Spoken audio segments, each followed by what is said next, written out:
اچھا کیا ہو جائے گا ورسٹ کیس سیناریو کیا ہو جائے گا suppose they form a commission جو ہماری ڈیمانڈ ہے کیا ہو جائے گا کیا ہو جائے گا اگر وہ تگڑی کمیشن ہو اور وہ واقعی کسی ISI والے بندے کو پکڑ کے اگر وہ صحیح پکڑا جائے میں ڈیو پروسیس میں یقین کرتی ہوں اور اگر ان کو سزا دے دی تو ان کی تو اتھارٹی یہی ہے نا کہ جو ہم چاہیں گے سو کریں گے تو وہ جو اچھا پلوان والی جو ان کی ہے ایک امیج وہ آپ ڈینٹ کر رہے ہیں وہ آپ ڈینٹ کر رہے ہیں تو آپ تو ان کو بڑا ہرٹ کریں گے ان کی دوسری میں آپ سے یہ عرض کروں کہ دیکھیں یہ اب معاملہ جو ہے وہ اس طرح چل نہیں سکتا دنیا میں نہیں چل سکتا یہ بے نظیر بھٹو صاحبہ کہتی تھی ٹروتھ اینڈ ریکنسیلیشن کمیشن آپ کی میرا خیال ہے چارٹر آف ڈیموکریسی میں بھی ہے وقت آ گیا ٹروتھ اینڈ ریکنسیلیٹری کمیشن ہو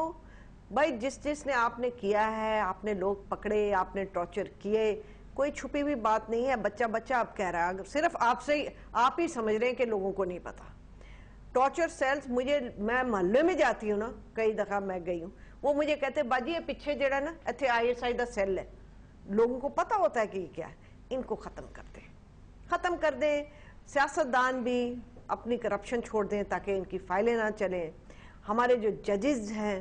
وہ بھی ایک جج بنے سیاستدان نہ بنے تو پھر یہ معاملہ آگے چل سکتا ہے یہ تو پھر بہت لمبا ایجنڈا آپ نے دے دیا ہم سے تو کمیشن کا ممبر طے نہیں ہو رہا تو آپ اتنا لمبا ایجنڈا دے دیا اس کے بغیر کچھ نہیں کر سکتے آپ جیم ہوئے میں کچھ نہیں آپ ڈیڈ اینڈ پہ غیر فعال ہے یہ غیر فعال ہے نظام it's a very dangerous situation دوسرے لفظوں میں ہم یہ کہہ رہے ہیں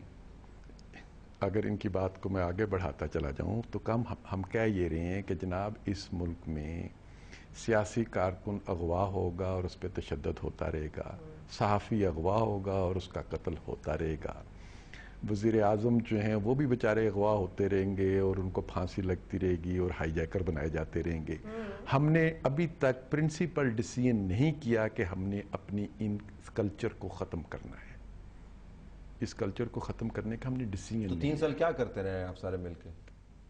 اگر آپ نے فنڈامنٹل ڈیسیژن نہیں کیا یہ کرسی جھول رہی تھی نا اس کو روکتے رہے یہ ڈیسیژن دنوں میں یا سالوں میں نہیں لیا جا سکتا صدیوں میں یہ ٹائم لگے گا یہ ٹائم لگے گا اور اس میں کس طرح گری تھی آپ کے سامنے ہم سب نے دیکھی کس طرح برلن ہر چیز ختم ہو گئی سر آپ ول کریں لوگ اس ملک کے بھاگ رہے ہیں لوگ اس ملک کے دوڑے ہیں ٹورڈز پروگریس لوگ چینج چاہ رہے ہیں چینج کو نوچ رہے ہیں اس کو ریچ کر رہے ہیں اور آپ سیاستدان پیچھے جو ہے وہ رینگتے کتنی دیر رینگتے جائیں گے Is that true? یہ ڈسکرپشن ٹھیک ہے بالکل ٹھیک کہہ رہے ہیں سارے اس میں غلط تو کچھ بھی نہیں ٹھیک ہے کہ پاکستان کے لوگ جو ہیں تبدیلی کے لیے آمادہ ہیں پاکستان کے لوگ نہیں چاہتے کہ یہ سب کچھ ہو جو آج تک پاکستان میں ہوتا رہا ہے لیکن ایک حصہ ایسا بھی ہے ہمارے اسٹیبلشمنٹ کا بھی اور ہمارے ساتھیوں کا اور دوستوں کا سوسائٹی کا ایک حصہ ایسا ہے سوسائٹی میرے خیال میں سوسائٹی نے اپنے آپ کو دکھایا ہے دیکھیے عدلیہ کی جو موومنٹ تھی اس میں سوسائٹی نے اپنے آپ کو نہیں میں آپ ایک نیا نوشن آ گیا ہے سول سوسائٹی کا I am talking about the people society over all society جو ہے وہ میں جنرل پبلک کی بات کر رہا ہوں اس میں مثلا دہشت گردی ہے انتہا پسندی ہے ان کے پاس دیکھیں میں یہ بات نہیں میں کر رہا بہت شکر انتہا پسندی دہشت گردی یہ ساری صورتیں بھی ہمارے معاشرے کے اندر موجود ہیں آپ عدل نہیں دیں گے تو انتہا پسندی ہوگی بڑا کورلیشن ہے یہ تو جنرل ضیاء کی دین ہے سب کو پتہ ہے کہ وہاں انتہا پسندی شروع کی انہوں نے انتہا پسندی سے دہشت گردی شروع ہو گئی یہ مجھے بتائیے کہ پنجاب میں بھی یہ تو نہیں ہوا کہ بجلی 24 گھنٹے پنجاب میں آ رہی ہے پیٹرول نہیں مل رہا لوگوں کو گیس کی قلت ہے کارخانے بند ہو چکے ہیں بے روزگاری یہ سب چیزیں اسی طریقے سے ہیں پنجاب میں میاں نواز شریف نکلتے ہیں سڑک پہ لاکھوں لوگ ہزاروں لوگ ان کے ساتھ پیچھے پیچھے چلتے ہیں کوئی ان سے نہیں کہتا کہ جی بجلی نہیں ہے کوئی ان سے نہیں کہتا کہ جی پیٹرول نہیں مل رہا میں آج بھی ان کے ساتھ جلسے میں کوٹلی گیا ہوں سارا راستہ لوگ ان کو ملتے رہے ہیں دیکھتے رہے ہیں کوئی ان سے نہیں کہتا کہ میاں صاحب سان بجلی دے دو میاں صاحب پیٹرول کیوں نہیں ملتا پیا پنجاب میاں صاحب روزگار کیوں نہیں ملتا پیا لیکن جو میاں صاحب نے سٹینڈ لیا ہوا ہے اس پہ سارے ان کے ساتھ نعرے بھی لگاتے ہیں تالیاں بھی بجاتے ہیں اس کا مطلب یہ ہے کہ اگر آپ پاکستان میں اس کلچر کو جو ایک بربریت اور تشدد کے ذریعے لوگوں کو کنٹرول کر کے رکھنے کا کلچر ہے صرف اس سے لوگوں کو آزادی دلوا دیں تو لوگ ہر تکلیف کو برداشت کرنے کے لیے تیار ہیں. لیکن ایٹ دی اینڈ آپ کو ڈیلیور بھی تو کرنا ہے. میاں صاحب پاور میں نہیں ہے نا. اگر میاں صاحب گورنمنٹ میں ہوتے تو جیسے ان کو دکھانے چاہیے لوگوں کو, پھر لوگ آپ کو ٹین دکھا رہے ہوتے وہاں پہ. اور ویسے لوگ احتجاج بھی کر رہے ہیں. میاں صاحب کے جلسوں میں کیا ماحول ہے میں اس میں نہیں جاتا, لیکن روزانہ گجرانوالہ کے اندر جو ہے نا, روزانہ فیصل آباد کے اندر اور یہ پنڈی کے اندر, دور ہم کیوں جاتے ہیں جی, روزانہ اٹیک ہو رہا ہوتا ہے وابڈا کے اوپر. وہ نظام کو لوگ اٹیک کر رہے ہیں. اور طلعت یہ جو ہے ہمارے ملک کے اندر غربت,